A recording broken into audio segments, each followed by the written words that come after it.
Hello everyone! Magandang araw sa inyong lahat. Welcome back sa aming YouTube channel, Farm TV Realty Lopez. This is Luis, one of your site locators today. At ngayong araw ay nandito tayo sa bayan ng Lopez, Quezon. Meron tayong isa site na property na may sukat or lawak na 2.4 hectares or hektarya. Ang property is may right of way na 50 meters. And mula sa town proper ng Lopez, may mga 9 kilometers ang layo. So, itong nakikita nyo ngayon, hindi pa siya kasama sa property natin, okay? Itong property is may kasamang 4 na tubigan or pitak na malalaki. Kung nakikita nyo yung mga may tanim na palay, ayun yung kasama na sa property natin. Okay, so, tara puntahan natin yung mga tubigan. Bala ito, dyan magsa-start papunta doon ng property, okay? Ang property din ay merong mga nasa more or less 400 na puno ng niyog.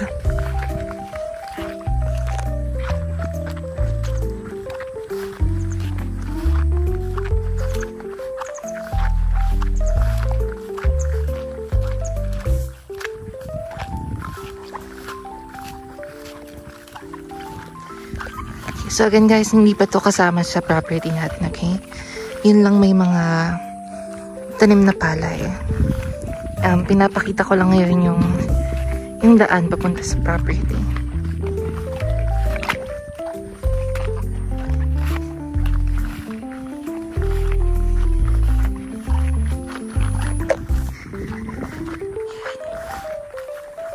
Magandang panahon kaso parang paulan na naman mamaya. And medyo cloudy na rin.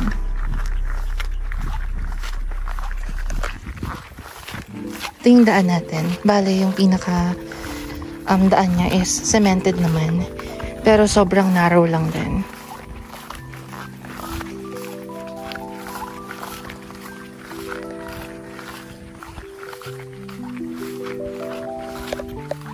Ayan.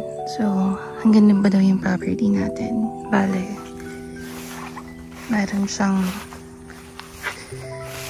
boundary na ilog. Yan, sa may kawayan pa na yun. Okay, yung shape ng property is parang rectangle. Bale, papunta pa rin yung property natin. Dun sa may palayan na tinuro ko kanina. Dun pa ang property. Okay, medyo may mga part lang na maputi kasi I'm not sure if may mga kalabaw dito. Or actually, meron mga kalabaw dito. So, medyo may tubig-tubig ng konti yung natapakan. Yan. But as you can see naman, sobrang flat ng ang property natin. Sobrang flat lang niya.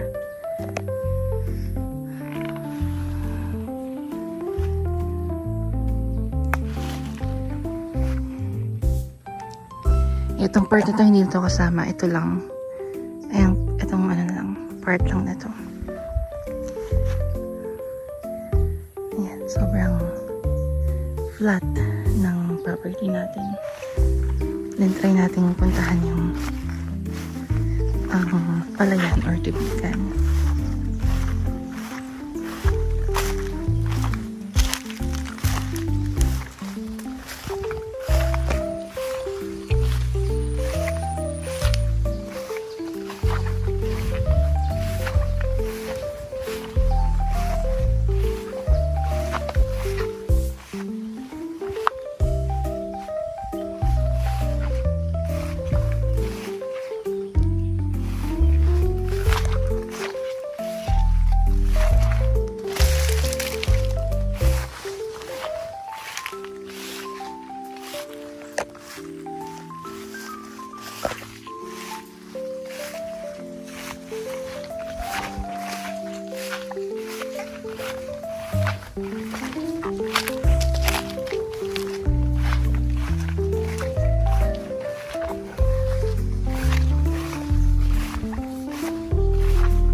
hindi yung kasama. Ayan no, yung apat na yan. Tubigan? Haba na yun, malaking tubigan.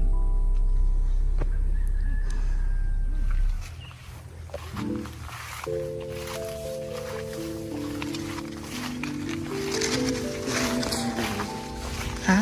Kaya naman siya ng gulay. Kaya hindi lang naalagaan na.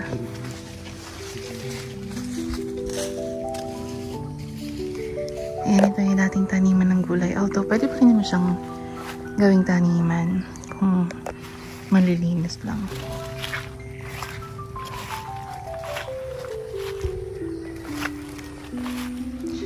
Yan, papunta pa doon yung property. Yung mga tubigan na yan is kasama pa sa property. Ayan, bali, 4 na palayan or pitak or tubigan, kung anong tawag sa inyo. Yung included sa property natin. Bali, dun tayo nanggaling kanina, doon. Pero hindi ito, hindi kasama tong part nito, bali. Ito lang, ayang pahaba lang na yan, papunta dito. Yan lang.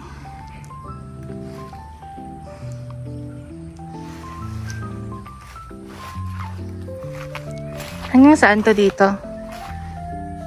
Hanggang saan yung ano niya? Sako pa itong mga nyog, kuya?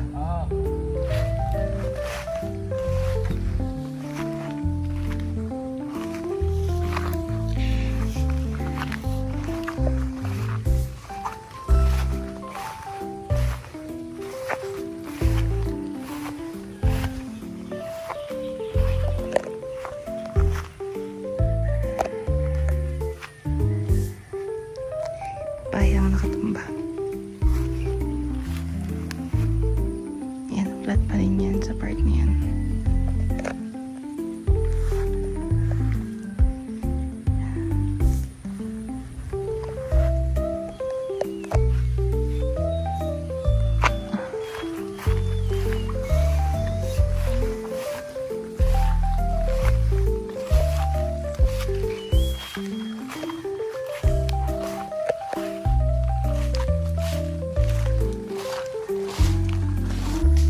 Itong part nito is kasama pa rin. Bali, may ilog daw sa part na yun. Pero boundary na siya. And as you can see nga, sobrang flat ng property natin. Doon tayo nanggaling kanina. Ito yung greenhouse. Okay, ayun yung palayan.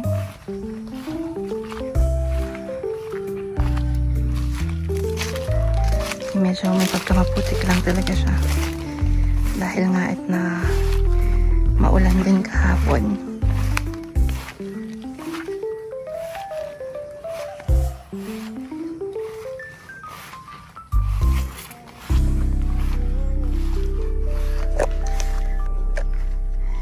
Ayan.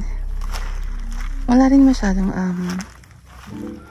mga tanim aside from niyog.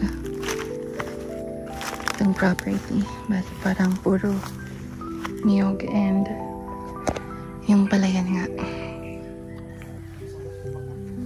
Ha?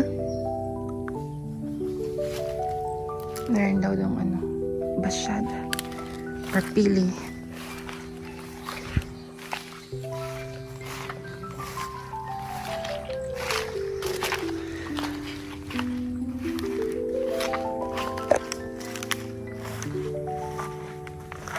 Maganda yung bunga ng niyog.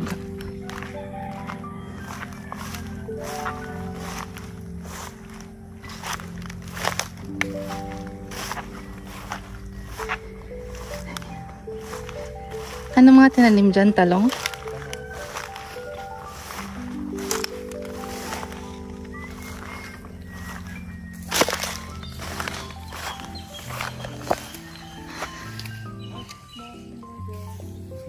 Merong puno ng basyad or pili.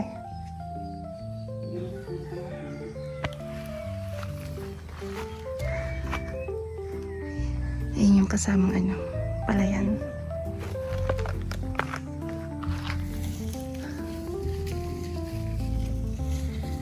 And ito'y taniman ng talong kaso hindi na naalagaan. Kaya umaasa yung mga damo. Kaya proof. na taniman ng talong.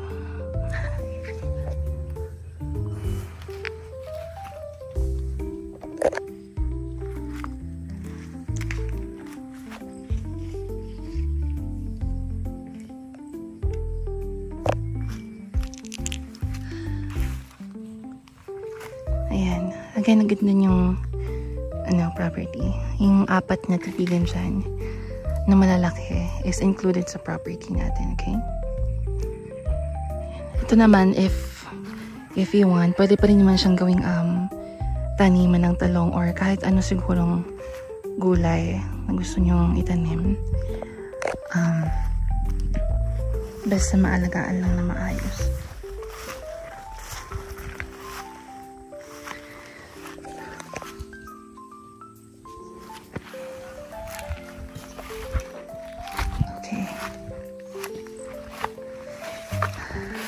Right? So again, guys, if you have any questions, my inquiries,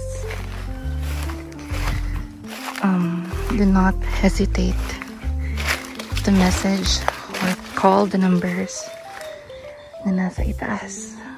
Okay? Right, again, this is Luis, one of your site locators. Thank you so much, and see you on our next vlogs. Bye.